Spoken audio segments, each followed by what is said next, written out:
For a fateful period of time, history waits. Waits on tensed men trapped in the mud-soaked fields of Normandy. Until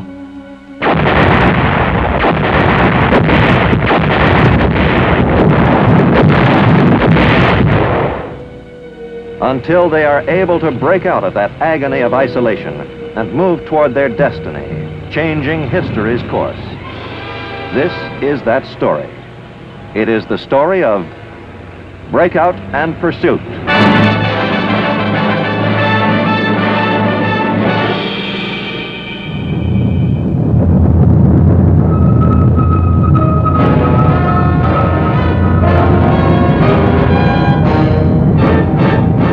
The United States Army presents The Big Picture, an official report produced for the armed forces and the American people.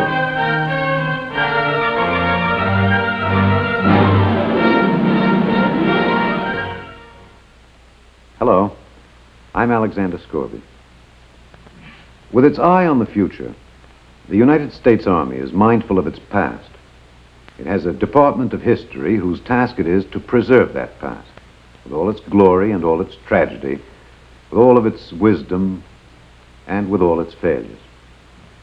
For more than a decade, this department, called the Office of the Chief of Military History, has been working on a project of epic proportions, the operations of the United States Army in World War II.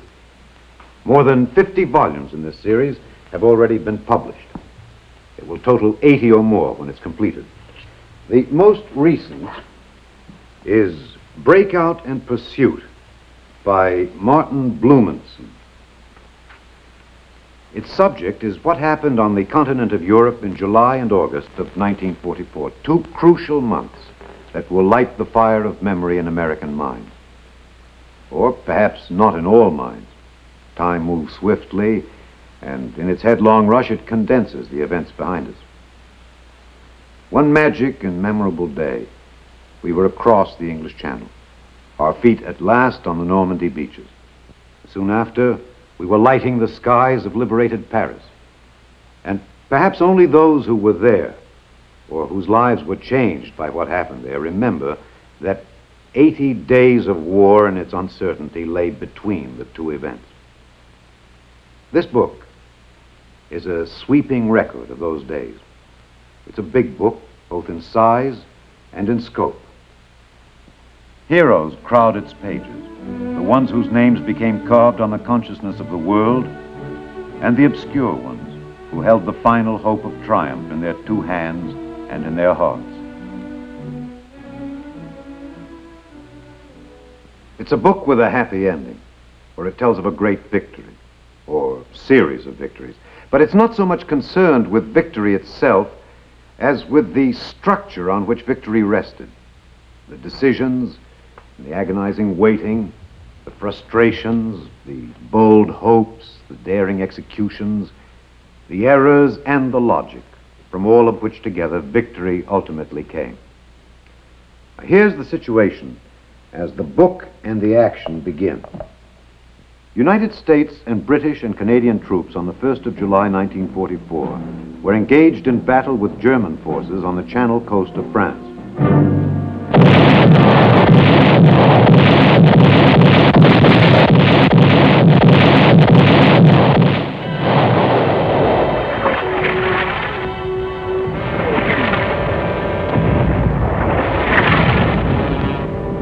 The cross-channel attack, beginning on the 6th of June, had accomplished the first phase of the invasion.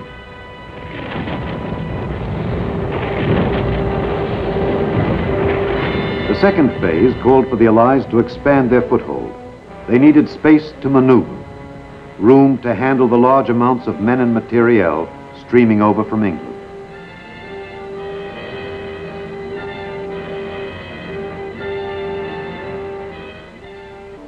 Before they undertook the decisive attack toward the heart of Germany, they wanted this area. But 3 weeks after the invasion, they had only this tiny beachhead, the British here and the Americans here. The greatest single disappointment of the invasion had been the inability to take Caen. which blocked the approaches to the Seine. But the British troops attempting to capture the city had been thwarted. The best hope now lay in the ability of the American forces to strike south and then west and take the key ports in the province of Brittany. A major impediment to this course of action was the terrain the troops would have to fight through. Marshy land enclosed into thousands of separate little fields by hedgerows, behind every one of which it seemed the Germans were well entrenched. And what of these Germans who faced the Allies in the soggy fields of Normandy? They were disheartened, certainly, by the success of the Allied landings. Moreover, the German people were exhausted after 5 years of war and with the effort of fighting on 5 fronts. But the troops themselves were far from beaten. They were skillful, tough troops, seasoned by experience. Their discipline was sharp. Their morale was high.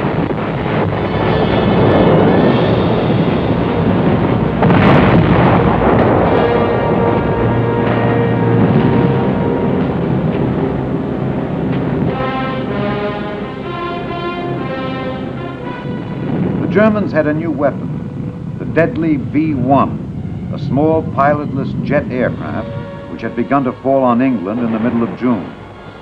A supersonic V-2, even more devastating than the V-1, was almost ready for operational use. These weapons gave the Germans hope of redressing their discouraging situation. Adolf Hitler was himself directing the war.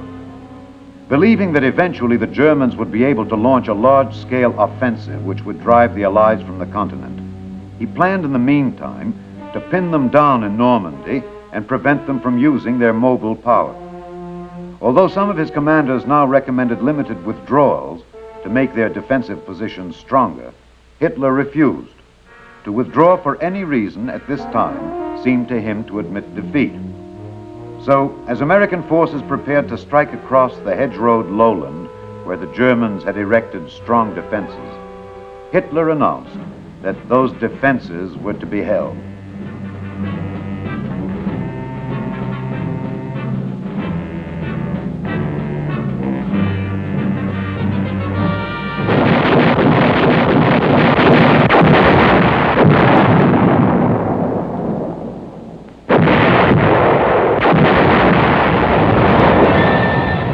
The American attack began in the dawn hours of July 3rd, and it lasted for 17 rain-soaked, agonizing days.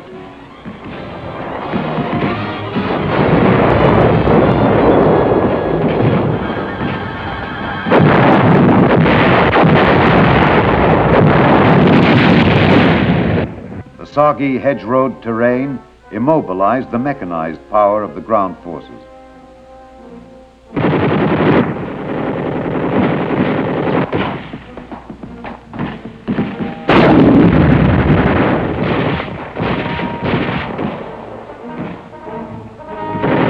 Slow, painful advance was measured in yards, a hedgerow at a time.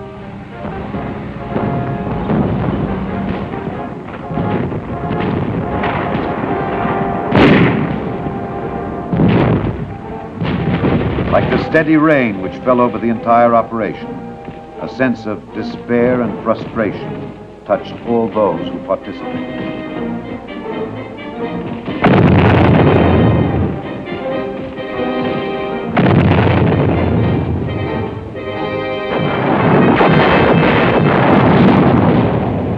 The last action in this offensive was the battle for Saint-Lô.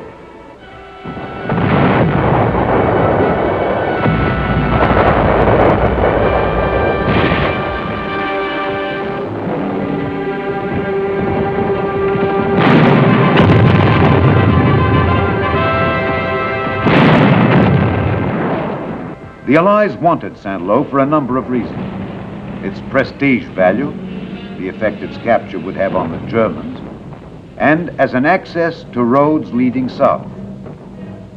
After a week of bitter fighting, they got it.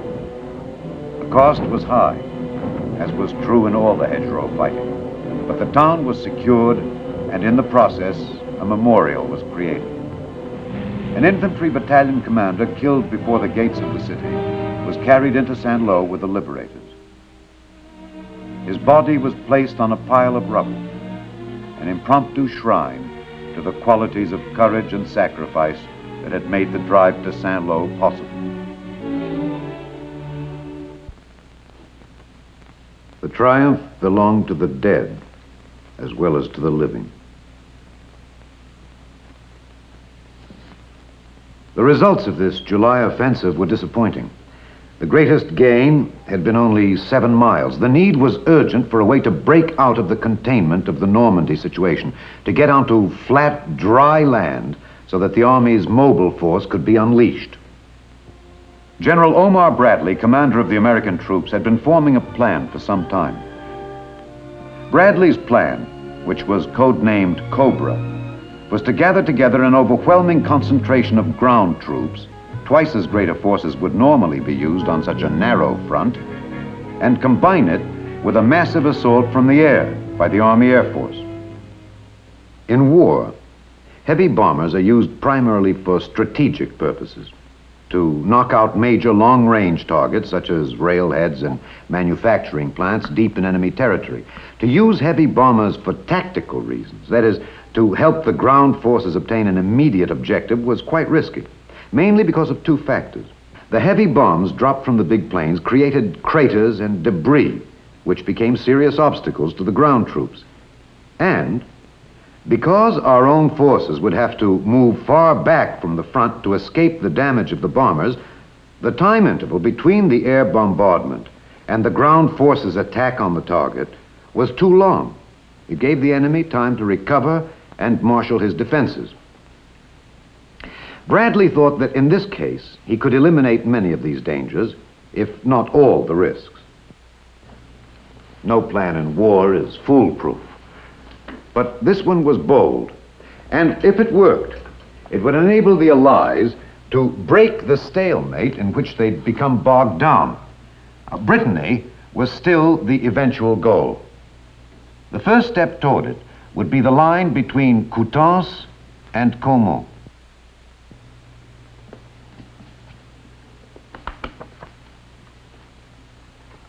Between the end of the earlier July offensive and the launching of Cobra, there was a lull for about 1 week. For the weary American troops, it was a welcome respite, a time to relax.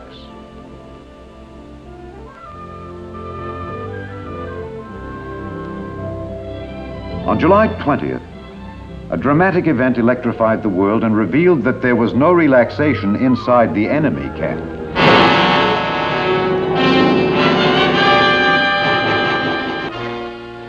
Hitler himself announced that a cabal of high-ranking army officers had tried to assassinate him with a bomb in order to seize political power. The abortive coup had little effect on the military situation. It revealed no widespread discontent with Nazi rule among the armed forces. The combat soldier was too busy simply trying to remain alive. And the information about the German situation which the Allies wanted, as Cobra neared its jump-off date, was of a considerably more immediate nature. Did the enemy have enough reserves available to counter the attack? Was the Luftwaffe capable of intervening? And finally, would the Germans employ the V-1 or V-2 or some other secret weapon? These were the questions that haunted the Allied camp as it waited to unleash Cobra.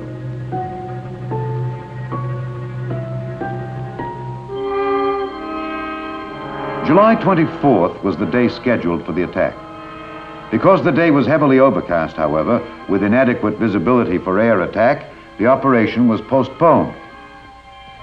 Unfortunately, the postponement order reached the English air bases too late to hold back all the planes scheduled for the attack.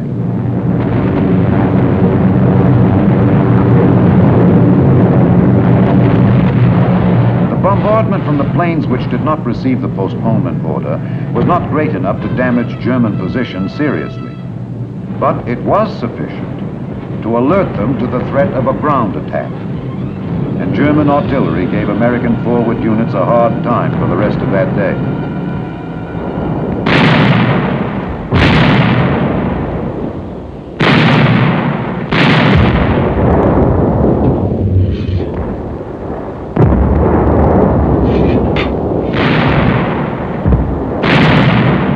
General Bradley, an immediate and urgent decision had to be made.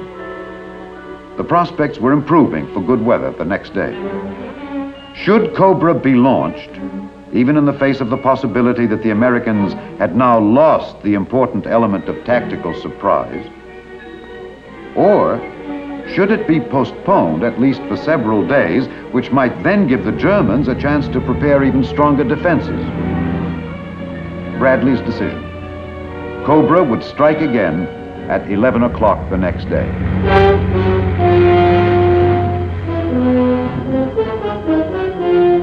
Again on the morning of July 25th, the planes came.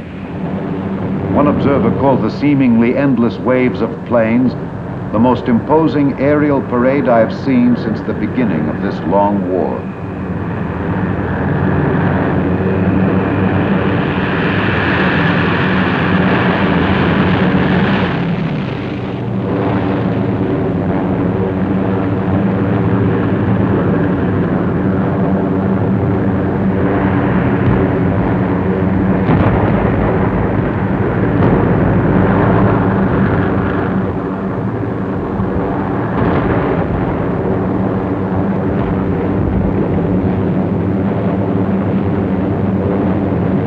They dropped more than 4,000 tons of destruction. But the tactical effect was not immediately clear. Did the bomber attack destroy the efficiency of the German troops? No one could tell.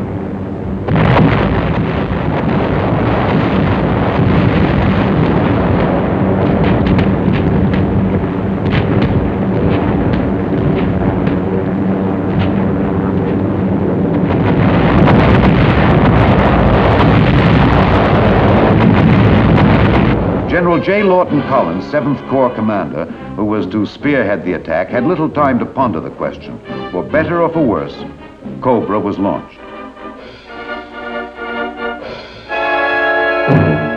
The troops moved out at once.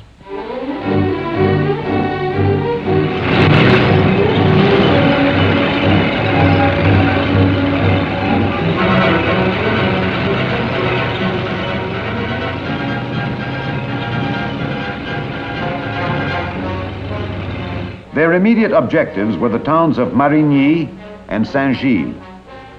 Capture of those towns by the infantry would give the Americans control of the roads leading south, and Collins would then be able to catapult his mobile armored forces forward. It seemed reasonable to assume that if the air bombardment had destroyed the German defenses, the infantry troops would be able to reach and secure their objectives without great difficulty.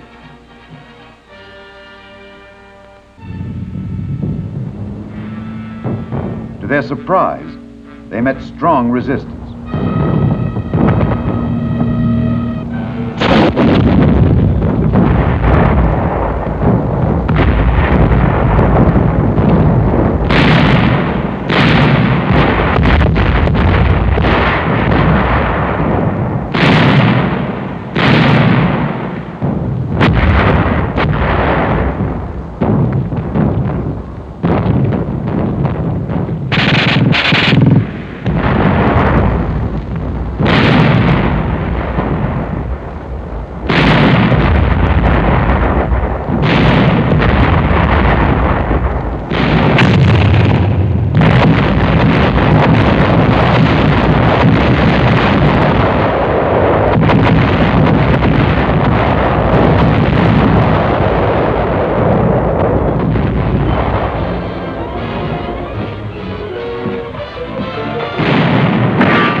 At the end of the first day of the attack, Marigny and Saint-Gilles were still in enemy hands.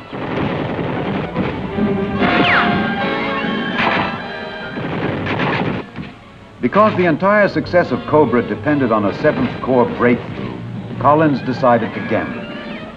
It would prove to be one of the fateful decisions of the campaign. He pondered the possibilities and the risks and decided to put his armor into action.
gamble paid off. In mid-afternoon of the 26th, one armored column, having cracked the enemy's defenses around the town, rolled through Saint-Gilles. There was no longer any doubt. The German line had definitely been penetrated. The 7th Corps had achieved its breakthrough. But the drama of the breakthrough did not end at the Coutances-Caumont line. The drama lay in the development of the breakthrough into a breakout of major proportions. The decision to accomplish this was General Bradley's. He had achieved the limited victory he had sought. Cobra had been a success. He could stop now. But he sensed from their disorganized reaction that a deep wound had been inflicted on the Germans.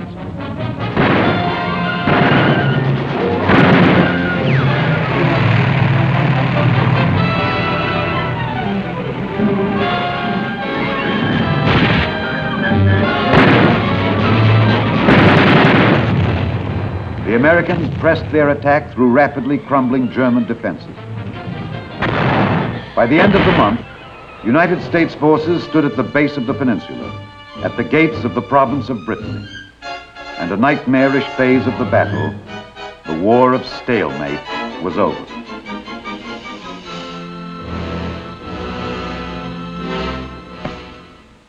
Cobra and its exploitation were among the most solid accomplishments of the war. Let's visit now with the man who more than any other was responsible for this achievement, General Omar Bradley. General Bradley, as you look back on Operation Cobra, what seems to you to be the real secret of its success? I think several factors were very important in contributing to our success. First, as always, the aggressiveness and the fighting spirit of the American soldier.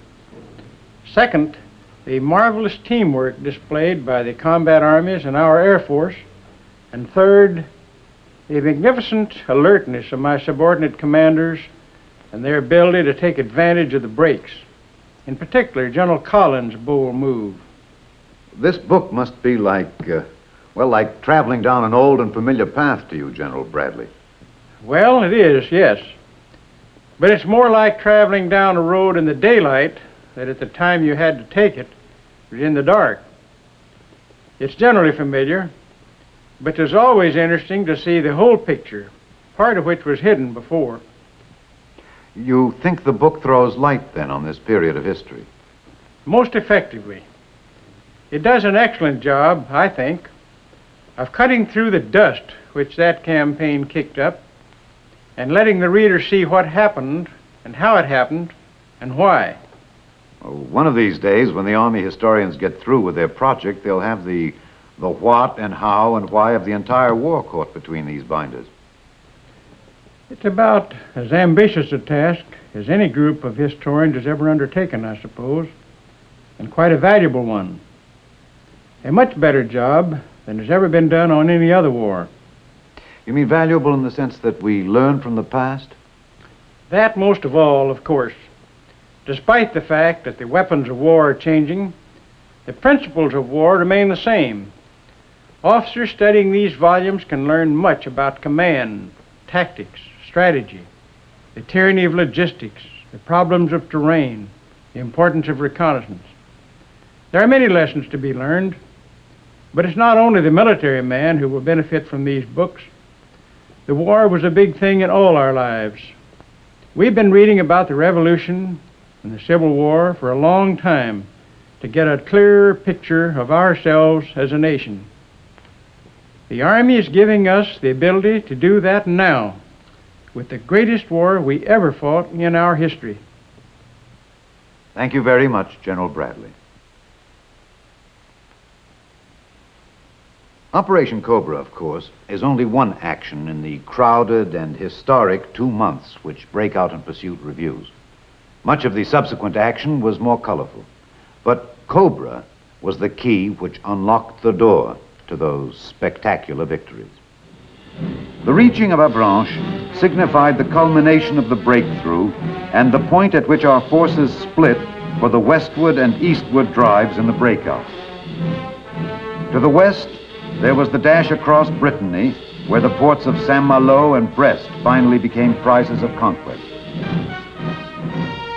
To the east, there was the repulse of the German counterattack at Mortain, where the American infantrymen withstood the onslaught of 4 German armored divisions and turned back Hitler's attempt to halt the Allied mobile column.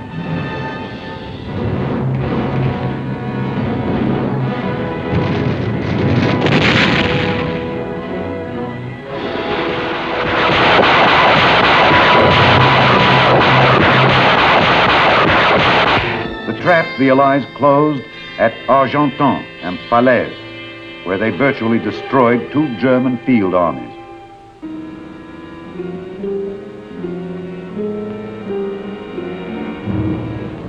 The drive east to the Seine River, climaxed by the liberation of Paris, when the civilized world thrilled to a symphony of joy and delight. The flowers, the kisses, the songs, and the wine.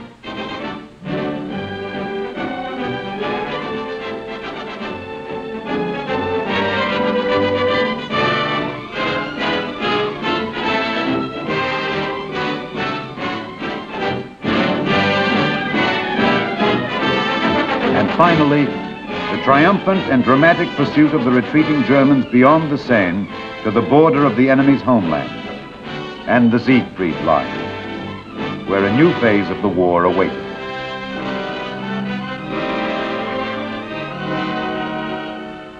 And thus the epic weeks ended.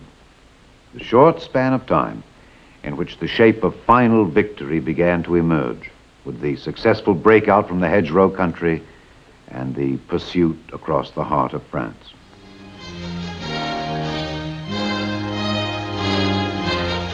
The Big Picture is an official report for the armed forces and the American people.